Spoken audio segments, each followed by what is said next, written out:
Halo, selamat siang, selamat sore, dan selamat malam kepada Bapak dosen. Sebelum saya memulai presentasi, izinkan saya untuk memperkenalkan nama saya terlebih dahulu. Perkenalkan, nama saya Enyuman Putra Palguna dengan NIM 230030002. Di sini saya akan mempresentasikan kasir apotek buatan saya. Baik, lanjut. Latar belakang. Untuk latar belakang dari kasir apotek ini, dalam era digital saat ini, banyak sektor industri yang beralih dari sistem manual ke sistem otomatis untuk meningkatkan efisiensi dan akurasi. Salah satu sektor yang sangat membutuhkan sistem yang efisien adalah apotek. Proses transaksi di apotek seringkali melibatkan berbagai produk, resep, dan informasi pasien yang harus dikelola dengan baik. Penggunaan kasir apotek yang modern dan terintegrasi dapat membantu mengurangi kesalahan dalam memperhitungan memperhitungan mempercepat proses layanan, serta meningkatkan pengalaman pelanggan. Oleh karena itu, pengembangan sistem kasir apotek yang dapat mengelola transaksi, inventaris, dan laporan penjualan dengan baik sangatlah penting. Setelah itu, adapun tujuan pengembangan dari sistem aplikasi kasir apotek. Tujuan aplikasi ini dikembangkan yaitu untuk meningkatkan efisiensi dan akurasi dalam proses transaksi, sehingga mempercepat pelayanan kepada pelanggan dengan sistem yang terintegrasi. Diharapkan dapat mengurangi kesalahan manusia dalam penginputan harga dan pengelolaan stok barang, sehingga manajemen inventaris menjadi lebih efektif. Selain itu, Selain itu, sistem ini juga bertujuan untuk menyediakan laporan penjualan yang akurat dan secara real-time, yang dapat membantu pemilihan apotek dalam pengembangan keputusan yang strategis. Dengan demikian, pengembangan sistem kasir apotek tidak hanya berfokus pada aspek tetapi juga dapat peningkatan pengalaman pelanggan dan kepuasan mereka terhadap layanan yang diberikan. Baik, sebelum saya menjelaskan analisis dan lainnya, saya di sini akan menjelaskan teknologi yang digunakan dalam pembuatan sistem aplikasi kasir apotek. Yang pertama ada PHP sebagai backend untuk memproses data. Yang kedua ada CSS untuk styling atau memperindah tampilan web. Dan yang ketiga ada XAPP sebagai server lokal untuk mengakses aplikasi atau web. Lalu ada MySQL sebagai tempat penyimpanan data utama dalam web, dan ada Draw.io yaitu tools tambahan untuk pembuatan flowchart, ERD, DFD, dan mapping. Baik, lanjut ke analisis kebutuhan pengguna. Di sini saya menggunakan dua level user, yaitu admin dan petugas. Untuk admin yang dibutuhkan, yang pertama melakukan login, yang kedua update stok barang, menambah, mengurangi, dan menghapus stok obat. Yang ketiga, mengubah akun petugas dan akun admin.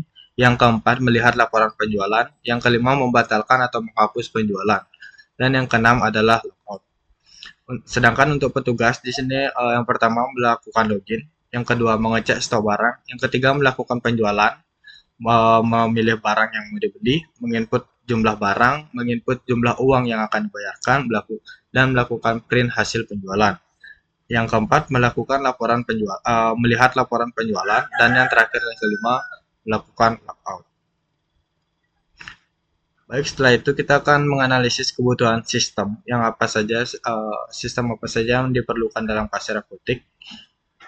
Untuk di admin, yang pertama dia memerlukan halaman login untuk melakukan login, yang kedua dashboard, yang ketiga ada stok barang untuk mengecek stok barang dan menginput stok barang, yang keempat ada akun petugas untuk mengubah atau mengedit akun petugas, yang kelima ada laporan penjualan untuk melihat hasil transaksi yang sudah dilakukan, dan yang keenam adalah button logout.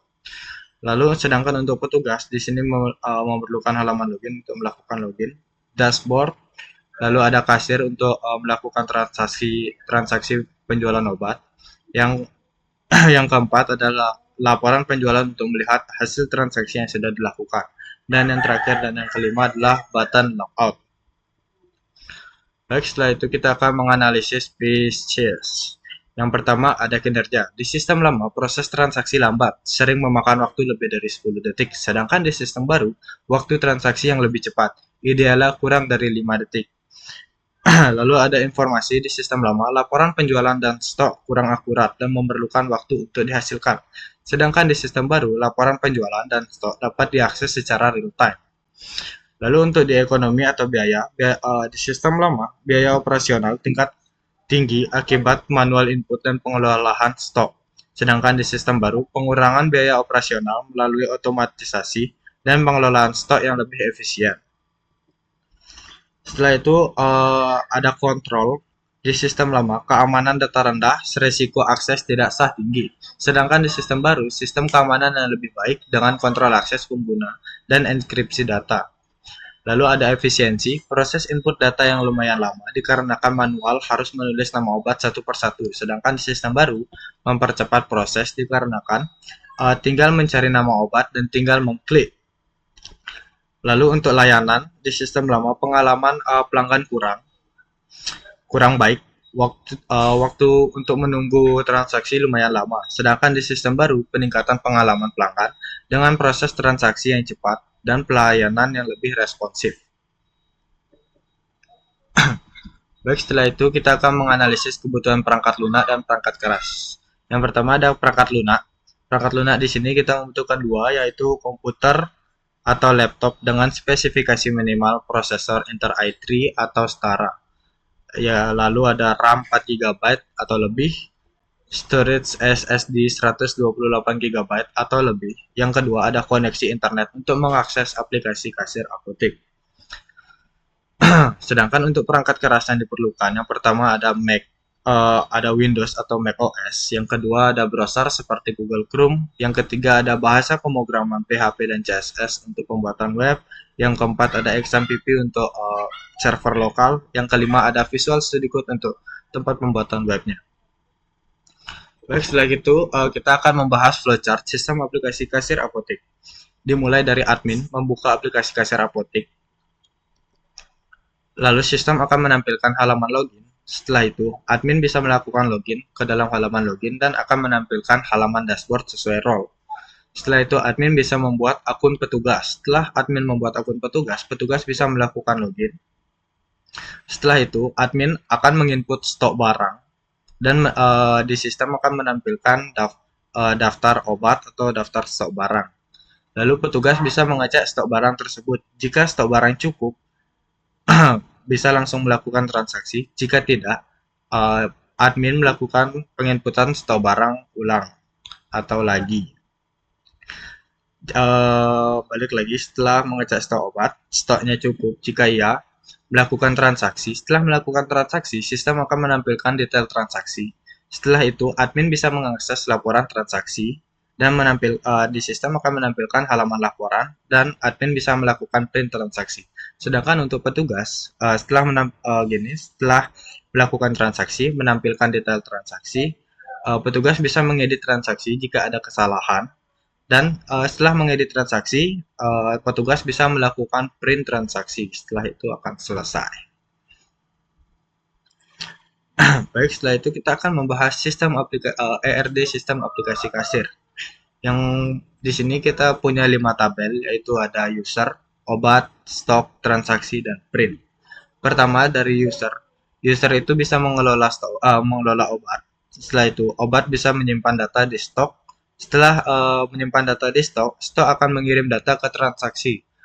Lalu user bisa melakukan transaksi dan melakukan print. Baik, untuk user ke obat itu relasinya one to many. Karena satu user bisa melakukan beberapa penginputan stok obat. Lalu untuk obat ke stok itu bisa itu relasinya many to many karena beberapa obat bisa dimasukkan secara langsung ke dalam stok. Sedangkan untuk stok mengirim ke transaksi itu dia relasinya many to one karena beberapa stok bisa dikirimkan ke dalam satu transaksi.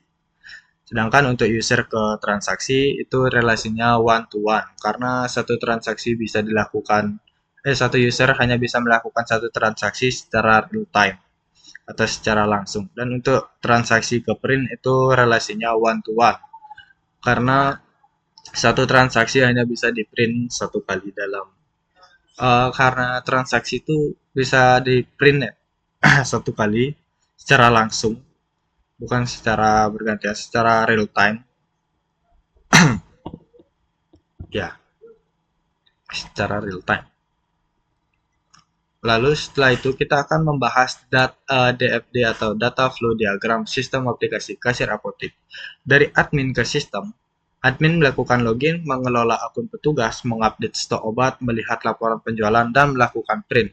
Sedangkan dari petugas ke sistem, petugas melakukan login, melakukan cek stok obat, melakukan transaksi, update, delete transaksi, melakukan print. Lalu dari sistem ke petugas, menampilkan stok obat, menampilkan hasil transaksi dan hasil print. Lalu dari sistem ke admin, menampilkan data login, petugas, stok obat, jenis obat, dan laporan penjualan. Itu untuk DFD level 0. Lalu kita di sini akan membahas DFD level 1-nya atau data flow diagram level 1. Dari admin ke sistem, input data login admin, dari petugas ke sistem, input data login petugas, sedangkan dari sistem ke petugas itu output login petugas, dari sistem ke admin, output login admin. Setelah itu ada pengelolaan user.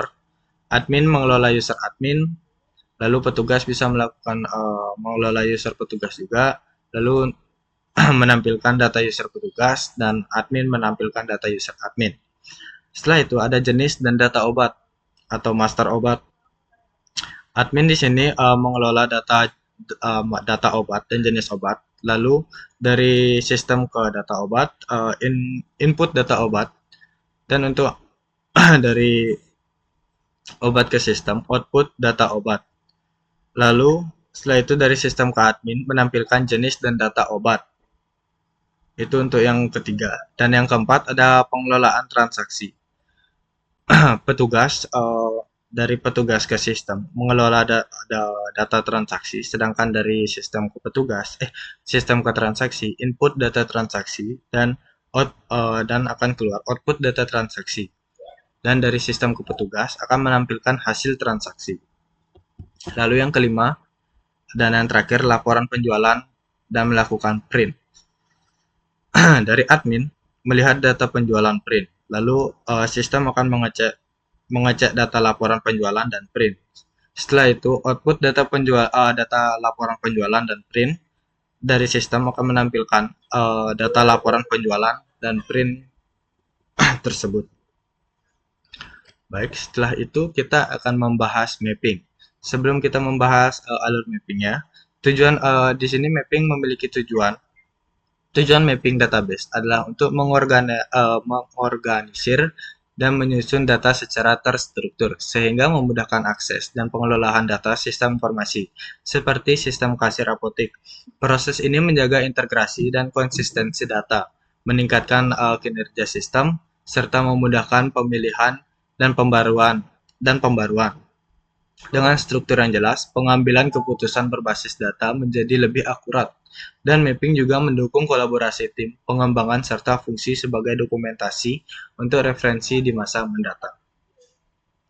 Baik, untuk mappingnya, di sini terdapat 5 tabel, yaitu user, obat, stok, transaksi, dan print. Di dalam user terdapat ID user, username, password, dan role.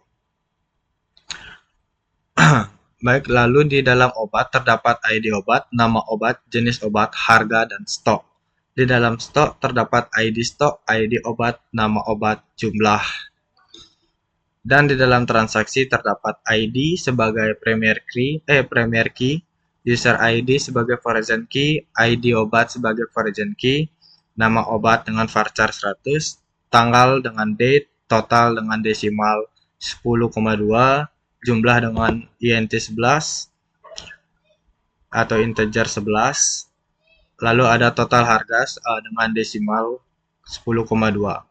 Di print terdapat ID print sebagai premier key, lalu ada user ID sebagai foreign key dengan integer 11, nama obat dengan varchar 100, harga dengan desimal 10,2, dan tanggal menggunakan date.